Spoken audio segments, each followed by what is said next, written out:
सर्वप्रथम सर्वांना श्री स्वामी समर्थ. स्वामी महाराजांच्या कृपेने तुमच्या सर्व चांगल्या इच्छा पूर्ण होत ही स्वामींचरणी प्रार्थना करते आणि आजच्या व्हिडिओला सुरुवात करते. 2026 रामनवमी ते हनुमान जयंतीपर्यंत एक अत्यंत प्रभावी सेवा करायची आहे. महिलांनो, दादांनो, करून तर बघा, कधीच खाली जाणार नाही. कितीही कठीण काळात असाल, समस्येत असाल, अडचणीत असाल, कामं रखडलेली असेल किंवा विनाकारण कोणी शत्रू त्रास देत असेल, मनापासून हृदयापासून एक सेवा करायची आहे. खूप फलदायी आहे. लक्ष्मी प्राप्तीसाठी, धनप्राप्तीसाठी, आरोग्य प्राप्तीसाठी, मुलांना यश प्रगतीसाठी तुम्ही कष्ट घेताय. काही वेळा कष्ट घेऊन सुद्धा मनुष्याला फळ मिळत नाही, तर अत्यंत प्रभावी सेवा सांगत आहे. आवर्जून करा. फक्त 8 दिवसांची ही सेवा तुम्हाला कोट्याधीश होण्यापासून कोणीही रोखू शकणार नाही. आपलं मन साफ असेल आणि आपण कष्ट घेत आहोत ना, तर मग दैवी साथ आपल्याला जरूर मिळत राहते. बघा, आपण कुणाचं वाईट करत नाही ना, मग घाबरण्याची गरज नाही. मनापासून सेवा करा. सेवेचं फळ 100 नाही 1000% मिळणारच आहे. तर आज 26 तारखेला 26 मार्च 2026 ते 2 एप्रिल 2026 असं 8 दिवसांची सेवा करायची आहे. बघा, आज चैत्र नवरात्री ते चैत्र पौर्णिमेपर्यंत, हनुमान जयंतीपर्यंत, रामनवमी ते प्रभू श्रीरामांचा जन्मदिवस ते हनुमानांचा जन्मदिवस, या 8 दिवसांची अत्यंत प्रभावी सेवा करायची आहे. सेवेसाठी घराजवळ जे हनुमान मंदिर असेल ना, तर तिथं जायचं आहे आपल्याला. घरी जरी सेवा केली तरीही चालेल. आता ज्यांना जाता येत असेल मंदिरात, तर आवर्जून जायचं आहे. बघा, आज रामनवमीला सर्वांनी घरात प्रभू श्रीरामांची सेवा केलेलीच असेल. संध्याकाळी जरी तुम्ही मंदिरात गेला, घराजवळ हनुमान मंदिर असेल, तिथं जरी गेला, प्रभू श्रीराम हनुमानांच्या हृदयात बसतात. प्रभू श्रीरामांचं मंदिर असू द्या किंवा हनुमानांचं मंदिर आहे, एकच आहे. तुम्ही कोणाचंही दर्शन घ्या, दर्शन मात्र तुम्हाला प्रभू श्रीरामांचंच होणार आहे. तर हनुमानांच्या मंदिरात जायचं आहे. आजपासून हनुमान जयंतीपर्यंत रोज तुम्हाला हनुमान मंदिरात जायचं आहे. यासाठी तुम्हाला महिलांनो मातीच्या पंत्या लागणार आहे.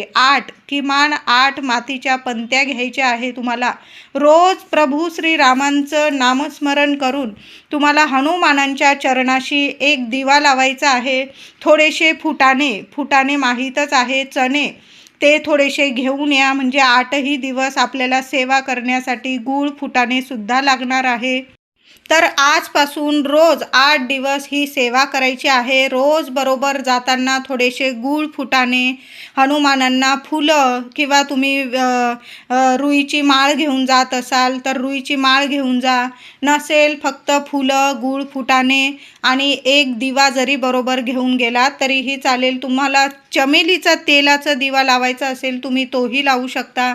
आता प्रत्येकाकडं चमेलीचं तेल नाही. तुम्ही देवांसाठी, दिव्यांसाठी जे तेल वापरताना तेही वापरलं तरीही चालेल. मातीच्या पंत्या घ्यायच्या आहे. जुन्या असतील त्या धुवून घेतल्या तुम्ही चालेल. दुहेरी वाती करून ठेवा 8 दिवसांच्या. तर रोज जाताना संध्याकाळी एक वेळ ठरवून घ्या. तुम्ही सकाळी सुद्धा ही सेवा करू शकता, सकाळ संध्याकाळ. आता आज संध्याकाळी केली, मग उद्या सकाळी करू शकत नाही असं नाही. तुम्हाला जेव्हा जमेल ना तेव्हा हनुमानांच्या मंदिरात जायचं आहे. तुम्हाला बरोबर जाताना फक्त एक दिवा घेऊन जायचा आहे. थोडेसे मुठभर गूळ फुटाणे घेऊन जा.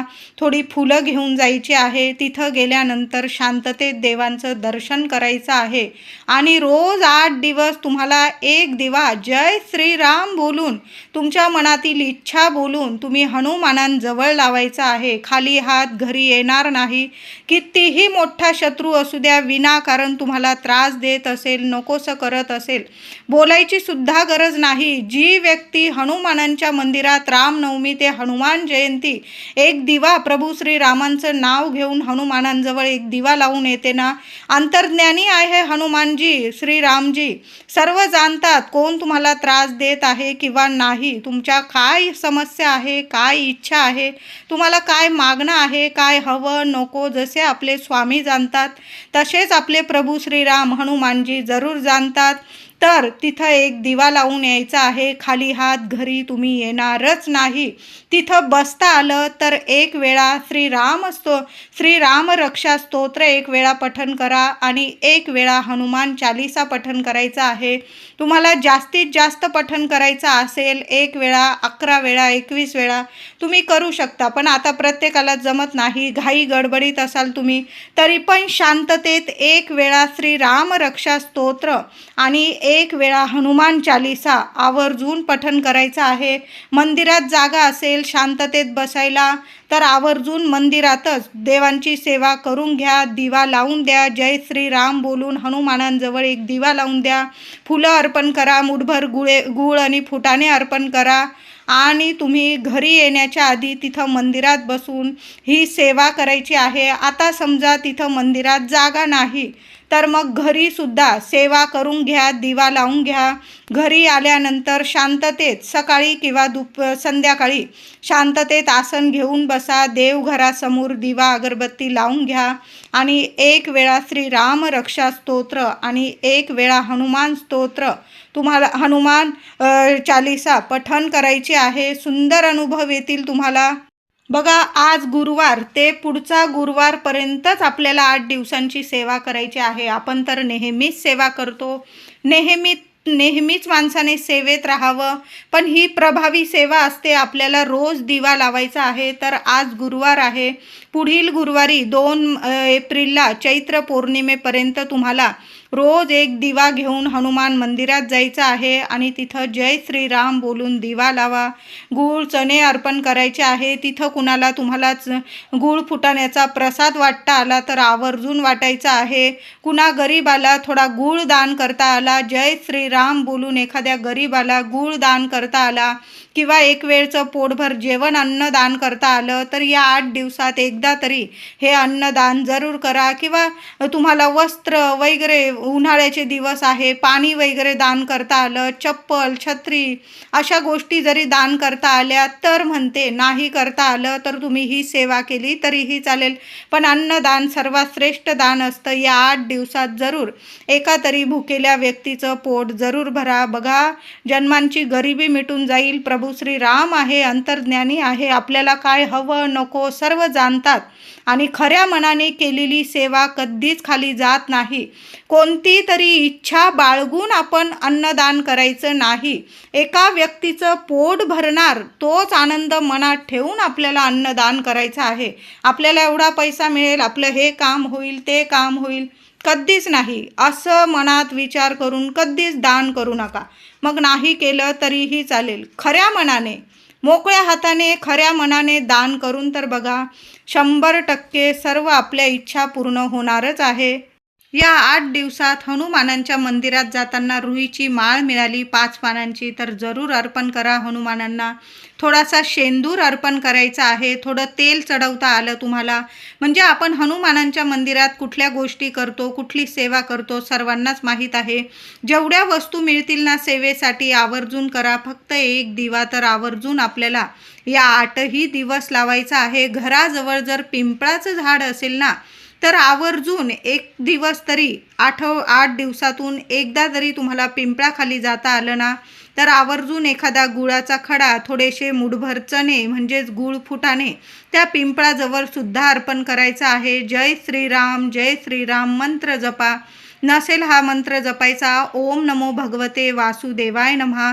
प्रभू श्रीराम साक्षात भगवान विष्णूच आहे आणि भगवान विष्णूच प्रभू श्रीरामांचंच रूप आहे. सर्वांनाच माहीत आहे, वेगळं सांगायची गरज नाही. साक्षात लक्ष्मी नारायण वास करता पिंपळामध्ये, म्हणून पिंपळ पूजनसुद्धा करा. थोडंसं पाणी अर्पण करायचं आहे.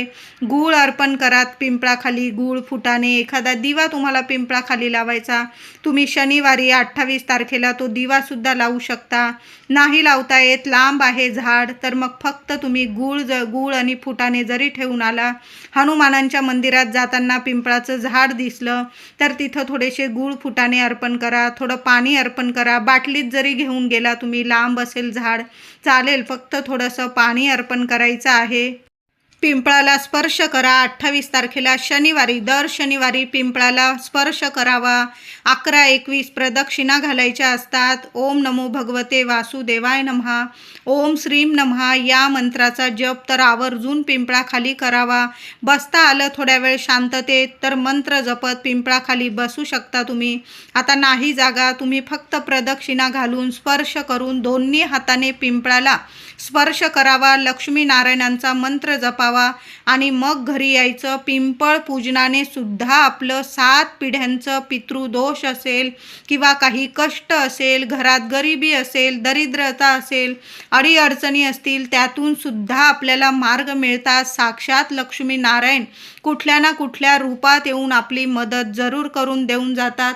म्हणून तुम्ही पिंपळ पूजन सुद्धा दर शनिवारी जरूर करावं. बघा, लग्न कार्यात ज्या अडीअडचणी असतात ना, त्या मुलींनी सुद्धा दर शनिवारी पिंपळ पूजन करावे. एखादा दीप प्रज्वलित करावा, गुळाचा खडा अर्पण करावा, नमस्कार करावा, दोन्ही हात पिंपळाला स्पर्श करावे, दोन्ही हातांनी आपली इच्छा बोलावी. बघा, पिंपळ पूजनाने सुद्धा बऱ्याचशा गोष्टीतील म्हणजे अडथळे दूर होतात.